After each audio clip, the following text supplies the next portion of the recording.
Iran के नाम पर हंगामा, लेकिन डर पाकिस्तान को। संसद में गूंजा, अगली बारी हमारी, दोस्ती सबसे, भरोसा किसी को नहीं।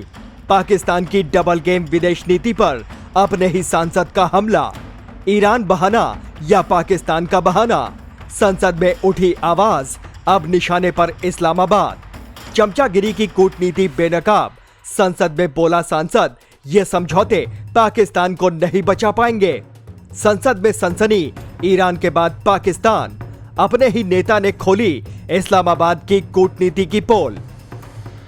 पाकिस्तान की संसद में इन दिनों जो आवाजें उठ रही हैं, वो सिर्फ ईरान के हमले पर गुस्सा नहीं है, बल्कि उस डर की गूंज है जो पाकिस्तान की सियासत और उसकी विदेश नीति के भीतर लंबे समय से पल रही है।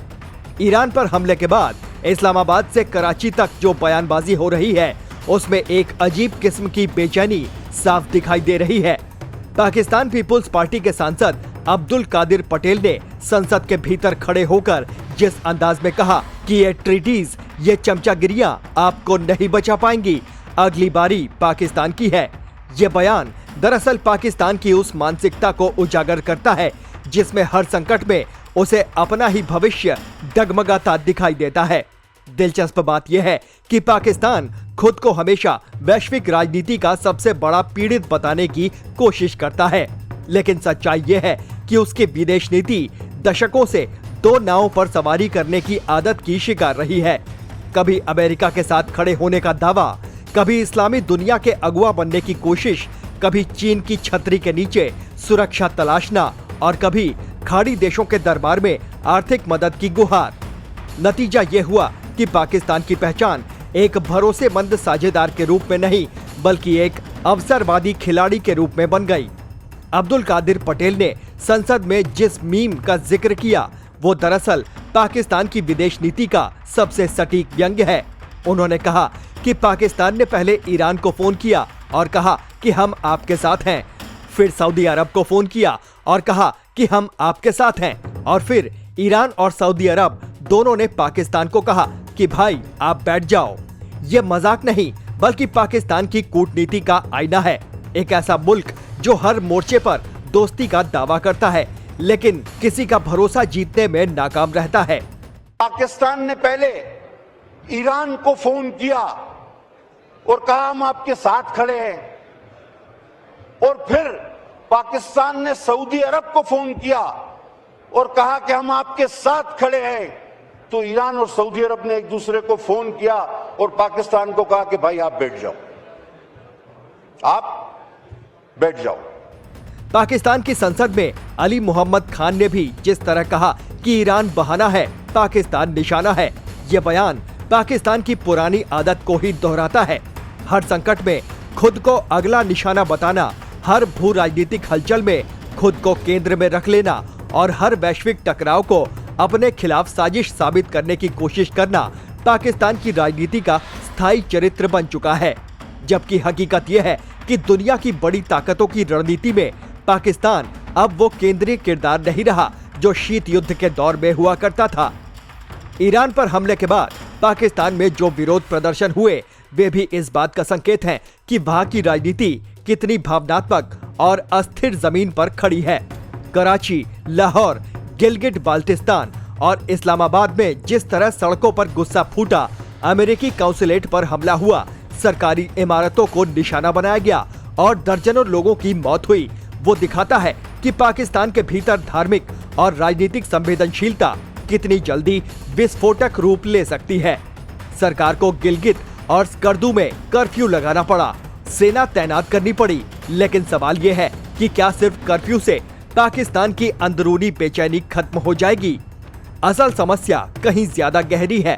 पाकिस्तान की राजनीति में दशकों से एक ऐसा नैरेटिव पनपाया गया है जिसमें हर समस्या की जड़ बाहर तलाश ली जाती है। कभी अमेरिका जिम्मेदार ठहराया जाता है, कभी भारत, कभी इजराइल और कभी पश्चिमी दुनिया, लेकिन शायद ही कभी पाकिस्तान की राजनीतिक और सैन्य व्यवस्था खुद के भीतर झांकने की हिम्मत जुटा पाती है। यही वजह है कि आज भी जब संसद में बहस होती है तो उसमें आत्ममंथन कम और आरोप ज्यादा दिखाई देते हैं।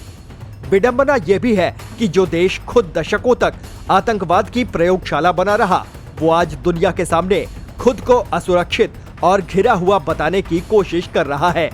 अफगानिस्तान से लेकर कश्मीर तक चरमपंथी संगठनों को पालने पोसने की जो नीति पाकिस्तान ने अपनाई, उसी ने उसकी अंतर्राष्ट्रीय साख को सबसे ज्यादा नुकसान पहुंचाया। आज जब वैश्विक राजनीति बदल रही है और क्षेत्रीय समीकरण नए सिरे से बन रहे हैं, तब पाकिस्तान को सबसे ज्यादा डर इसी बात का है कि कहीं वो इस नए खेल में पूरी तरह अप्रासंगिक न हो जाए। ईरान के मुद्दे पर संसद में उठी आवाजें इस डर की ही अभिव्यक्ति है। एक तरफ पाकिस्तान खुद को इस्लामी दुनिया का हमदर्द बताता है, दूसरी तरफ वही पाकिस्तान सऊदी अरब, अमेरिका और चीन के बीच संतुलन साधने की कोशिश करता है। वो संतुलन अब इतना उलझ चुका है कि कई बार पाकिस्तान को भी समझ नहीं आता कि उसे किसके साथ खड़ा होना है और किससे दूरी बनानी है। पाकिस्तान की संसद में जो तीखे बयान दिए गए, वे सिर्फ गुस्से का इजहार नहीं, बल्कि एक असुरक्षा की स्वीकारोक्ति भी है। जब कोई मुल्क बार बार ये कहने लगे कि अगला नंबर हमारा है, तो इसका मतलब ये भी होता है कि उसे अपनी रणनीति पर भरोसा नहीं रह गया है। असली ताकत डर के बयान देने से नहीं आती, बल्कि मजबूत संस्थाओं, स्थिर नीतियों और विश्वसनीय साझेदारियों से आती है।